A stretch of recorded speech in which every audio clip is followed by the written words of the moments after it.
Hi friends, welcome to சாந்தி இல்லம். எல்லோரும் எப்படி இருக்கீங்க? சாந்தி இல்லம் சேனலில் இன்றைக்கி என்ன ரெசிபி பார்க்க போகிறோன்னு பார்த்தீங்கன்னா, கத்திரிக்காய் வச்சு சாதம் ரெசிபி தாங்க நம்ம வந்து பண்ண போகிறோம். கத்திரிக்காய் வந்து ஜென்ரலாக யாருக்கும் ரொம்ப பிடிக்காது, பசங்களாம் கொஞ்சம் விரும்பி சாப்பிட மாட்டாங்க.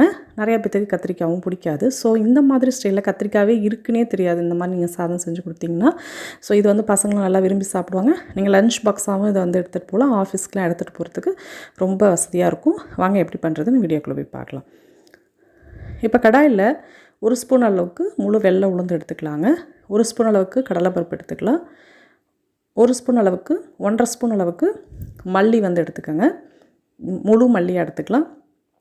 காய்ந்த மிளகாய் வற்றல் வந்து ஒரு 5லேருந்து 6 கூட எடுத்துக்கலாம். உங்களுக்கு காரம் கூட வேணும்னா கூட சேர்த்துக்கோங்க, கம்மியாக வேணும்னா கம்மியாக சேர்த்துக்கலாம். ஜீரகம் வந்து ஒரு 1/2 ஸ்பூன் அளவுக்கு, மிளகு வந்து 1/4 ஸ்பூன் அளவுக்கு, பட்டை ஒரே ஒரு துண்டு பட்டை, கிராம்பு 2. ஸோ இதுக்கு மேலே இது அதிகமாக போட்டக்கூடாது, ஏன்னா இதோட ஃப்ளேவர் ரொம்ப அதிகமாக தெரிஞ்சால் நல்லா இருக்காது. ஸோ இந்த அளவுக்கு எல்லா பொருட்களையும் சேர்த்துட்டு நல்லா எல்லாத்தையும் வறுத்து விட்டுக்கோங்க.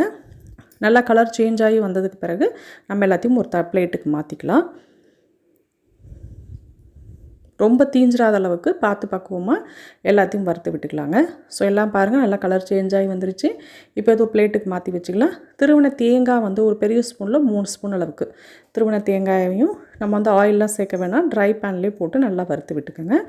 அதுவும் நல்லா கலர் சேஞ்ச் ஆகி லைட்டாக கலர் சேஞ்ச் ஆகி வர அளவுக்கு நல்லா வறுத்து விட்டுடலாம். ஏன்னா அப்போ தான் எல்லாத்தையும் ஒன்றா சேர்த்து நம்ம வந்து அரைக்க போகிறோம், பொடியாக நுணுக்கிக்கணும். அதனால் நல்லா தேங்காவை நல்லா வறுத்து விட்டுக்கோங்க. திருவண்ண தேங்காய் நல்லா வறுத்து விட்டுக்கோங்க. நல்லா லைட்டாக கலர் சேஞ்ச் ஆகி வர அளவுக்கு நல்லா வறுத்து விட்டுக்கலாங்க. இப்போ எல்லாத்தையும் ஒன்றா சேர்த்து ஆறின பிறகு மிக்ஸி ஜாரில் அரைச்சிக்கலாம்.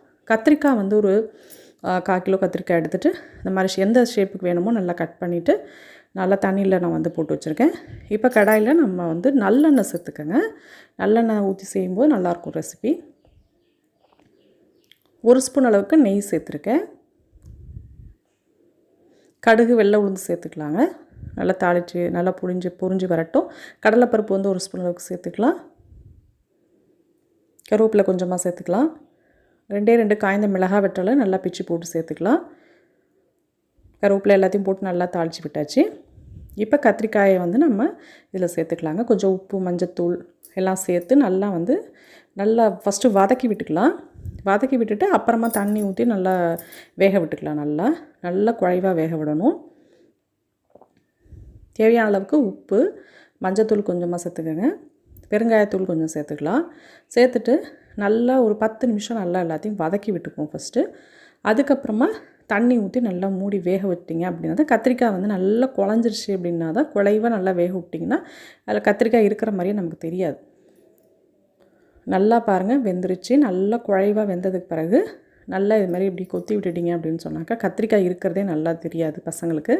அதில் இருக்குதுன்னு எடுத்து தனியாலாம் போட மாட்டாங்க. நம்ம அப்படியே சாதத்தோடையே சேர்த்து சாப்பிட்ருவாங்க. நல்லா நம்ம வந்து புளி சாதம் டேஸ்ட்டில் தான் இருக்கும் இது. அதனால் பார்த்திங்கன்னா உங்களுக்கு இதில் கத்திரிக்காயெலாம் இருக்குன்னே தெரியாது.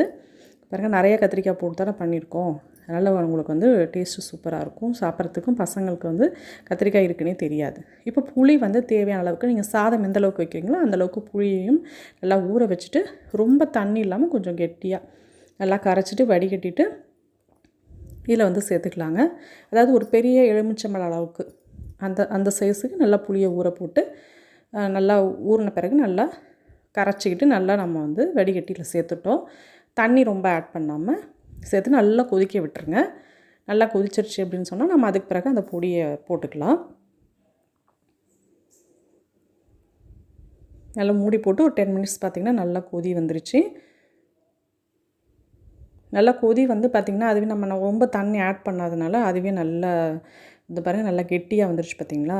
இந்த ஸ்டேஜில் வந்து நமக்கு தேவையான அளவுக்கு அந்த பொடியவும் அதிலே சேர்த்துக்கலாம். நம்ம வறுத்து நுணுக்கி வச்சுருந்த பொடியும் இதிலே சேர்த்துக்கோங்க. நான் 3 ஸ்பூன் அளவுக்கு சேர்த்துருக்கேன். உங்களுக்கு இன்னும் தேவைப்பட்டுச்சுன்னா கூட ஆட் பண்ணிக்கோங்க. அப்படி இல்லைன்னா கம்மியாக வேணும்னா ஒரு 2 ஸ்பூன் அளவுக்கு கூட சேர்த்துக்கலாம். நான் 3 ஸ்பூன் போட்டிங்கன்னா கரெக்டாக இருக்கும். இந்த அளவுக்கு புளிக்கு நமக்கு அப்போ தான் காரம் இதெல்லாம் வேணும் இல்லையா, அதனால் கரெக்டாக இருக்கும். ஏன்னா பொடியிலேயே நம்ம மிளகாலாம் போட்டு தான் வறுத்து தான் எல்லாமே நுணுக்கியிருக்கோம் இல்லைங்களா. நல்லா போட்டு எல்லாத்தையும் மிக்ஸ் பண்ணி விட்டுருங்க. நல்லா ஒரு 5 மினிட்ஸ் நல்லா கொதி வரட்டும். மேலே கொஞ்சம் நல்லெண்ணெயும் லைட்டாக ஊற்றி விட்டுட்டோம் அப்படின்னு சொன்னாக்கா நல்லா சூப்பராக இருக்குங்க. நல்லா சிம்மில் வச்சுக்கினா எண்ணெய் பிரிஞ்சு வந்துடும். நல்லா தொக்கு பதத்துக்கு நமக்கு நல்லா கிடச்சிரும். அதுக்கு பிறகு நம்ம சாதத்தில் ஒயிட் ரைஸில் தேவையான அளவுக்கு எடுத்து நல்லா மிக்ஸ் பண்ணிவிட்டு மிச்சம் இருந்ததுன்னா மறுநாள் ஒரு நாள் மட்டும்தான் இது யூஸ் பண்ணணும். ஏன்னா கத்திரிக்காயெலாம் ஆட் பண்ணியிருக்கோம்.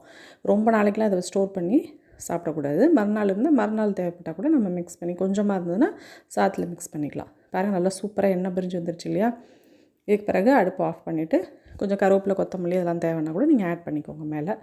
இதிலே நீங்கள் தாளிக்கும் போது கடலையோ அல்லது முந்திரி பருப்பு எது பசங்க சாப்பிடுவாங்களோ அது கூட நம்ம ஃபஸ்ட்டே வறுத்துக்கலாம். நம்ம தாளிக்கும் போதே கூட போட்டுக்கிறோட தாளிச்சிக்கலாம். இப்போ பாருங்கள் நல்லா சாதத்தில் அடுப்பை ஆஃப் பண்ணிவிட்டு நல்லா ஆறுன சாதத்தில் அதையும் போட்டு நல்லா கிளறியாச்சு. அதுக்கு பிறகு நான் வந்து கொஞ்சமாக நல்லெண்ணெய் அல்லது நெய் விட்டு கூட நீங்கள் கொஞ்சம் 2 மிளகாய் வற்றல், கொஞ்சம் கருவேப்பிலை, கடலையோ அல்லது முந்திரி பருப்பு, நான் வந்து வேர்க்கடலை வந்து ஆட் பண்ணியிருக்கேன். ஸோ தாளித்து அதுலேயே சேர்த்துட்டு நல்லா எல்லாத்தையும் மிக்ஸ் பண்ணி விட்டுட்டிங்க அப்படின்னு சொன்னால் சூப்பரான சுவையான கத்திரிக்காய் சாதம் வந்து தயாராகிடுங்க. இது டிஃப்ரெண்ட் டேஸ்ட்டில் இருக்கும். ஸோ கத்திரிக்காய் இருக்குங்கிறதே யாருக்குமே தெரியவே தெரியாது.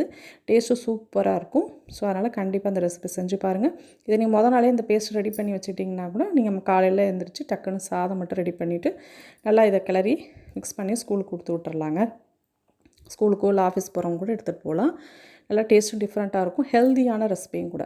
நம்ம சாதாரணமாக ஒரு புளி சாதம், எலுமிச்சம்பழம் சாதம் செய்கிறத விட இது கத்திரிக்காயெலாம் போட்டு நம்ம வந்து செய்யும்போது நல்லா அந்த பொடியெலாம் போட்டு செஞ்சுருக்கோம் பாருங்கள். நல்லா சூப்பராக இருக்கும். நல்லா டேஸ்ட் வந்து டிஃப்ரெண்ட் டேஸ்ட்டாக இருக்கும்.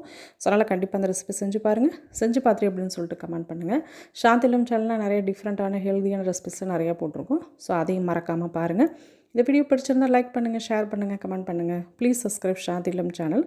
நெக்ஸ்ட் ஒரு வித்தியாசமான ரெசிபியோடு நான் வந்து மீட் பண்ணுறேன். பாய்.